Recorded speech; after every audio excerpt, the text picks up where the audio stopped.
आकाशवाणी गोरखपुर से भोजपुरी समाचार।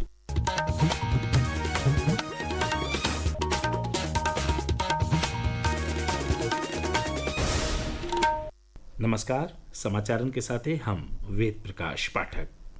संसद का मानसून सत्र आज से शुरू हो गई। इस सत्र 21 अगस्त ले चली। इस दौरान कुल 21 बैठकी हुई हैं। ऑपरेशन सिंदूर के बाद ई संसद का पहला सत्र हो।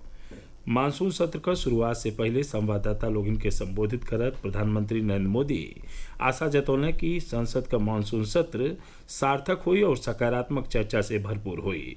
प्रधानमंत्री ऑपरेशन सिंदूर के बाद सर्वदलीय प्रतिनिधिमंडल के ओर से कल गई कोशिश का खास तौर से चर्चा कैनी।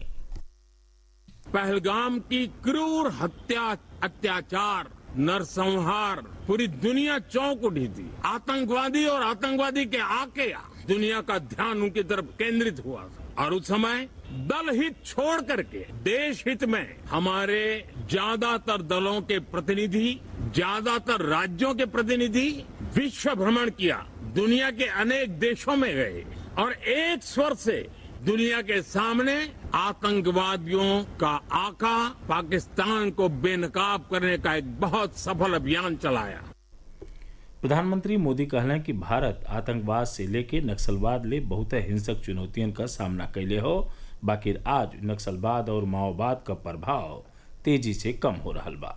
वहाँ के कहने कि कई देशन में यूपीआई का लोकप्रियता बढ़ले के साथ ही डिजिटल भारत दुनिया में धूम मचा रहा हो। मानसून सत्र के पहला दिने ऑपरेशन सिंदूर पर चर्चा के सतही कई गो मुद्दन पर विपक्ष का सदस्य नाराबाजी कैले। इस दौरान रक्षा मंत्री और लोकसभा में उपनेता राजनाथ सिंह कहले कि सरकार कौनहू प्रस्तावित विषय पर चर्चा बदे पुरहर तैयार हो। वहीं लोकसभा को नेता प्रतिपक्ष राहुल गांधी आरोप लगौले कि सरकार विपक्षी सदस्यन के सदन में बोले नहीं दे रहा हो।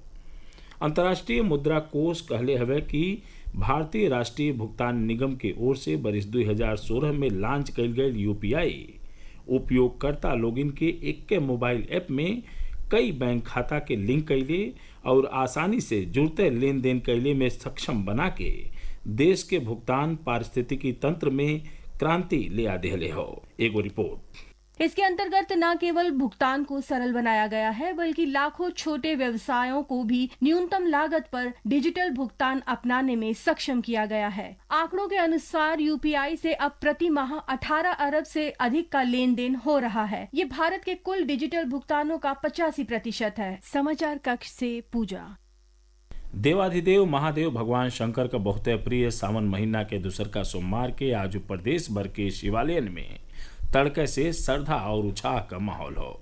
इस मौका पर बनारस के काशी विश्वनाथ धाम के सतही राज्य के सज्जो प्रमुख शिवालयन में कांवड़िया पवित्र नदियों से जल भर के भगवान भोलेनाथ का जलाभिषेक कैलें। बनारस में काशी विश्वनाथ धाम प्रशासन की ओर से कांवड़ियन पर फूल बरसावल गई और गोदौलिया चौराहा पर ओइजा के लोग कांवड़ियन का पांव धो के उनकर स्वागत कैलें।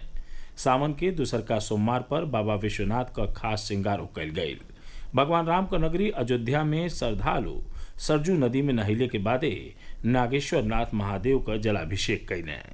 गोरखपुर के पिपराइच के मोटेश्वर नाथ शिव मंदिर, देवरिया के रुद्रपुर के दुग्धेश्वर नाथ मंदिर, संत कबीर नगर जिला का तामेश्वर नाथ मंदिर, बस्ती जिला का भदेश्वर नाथ मंदिर और महाराजगंज जिला के इटहिया का प्राचीन शिव मंदिर में जलाभिषेक बदे दोपहरिया बादे ले श्रद्धालुओं का लमहर कतार देखल गई। राज्य के पश्चिमी जिलन में खास कावड़ राही पर सरकार के निर्देश पर प्रशासन कावड़ियन पर फूल बरसा के उनकर स्वागत कैलस। मुख्यमंत्री योगी आदित्यनाथ ए समय के बांग्लादेश और बरिस 1971 ले पूर्वी पाकिस्तान से विस्थापित होके राज्य के कई जिलन में बसलन परिवारन के कानूनन भूमि स्वामित्व का अधिकार देहले का निर्देश देले हो। लखनऊ में एगो उच्च स्तरीय बैठकी में मुख्यमंत्री कहले कि खाली जमीन के हस्तांतरण का मामला नहीं हो, ये भारत में शरण लेवे वाले और दशकन से पुनर्वास के इंतजार कर रहल हजारों परिवारन के जीवन संघर्ष के सम्मान देहले का मौका हो। वहाँ के कहने कि यह परिवारन के साथे संवेदनशीलता के साथे साथ उचित सम्मान का व्यवहार कइल जाए के चाहिए। मौसम विज्ञान विभाग आगे वाला 2 दिन में पश्चिमी उत्तर प्रदेश में कुछ जगह पर जबकि पूर्वी उत्तर प्रदेश में कहीं कहीं गरज चमक के साथ ही बौछार पड़ले और बरखा भइले के संभावना जतौले हो। एह बीचे मानसूनी बरखा के नाते कई गो नदियन का जलस्तर उफान पर बा।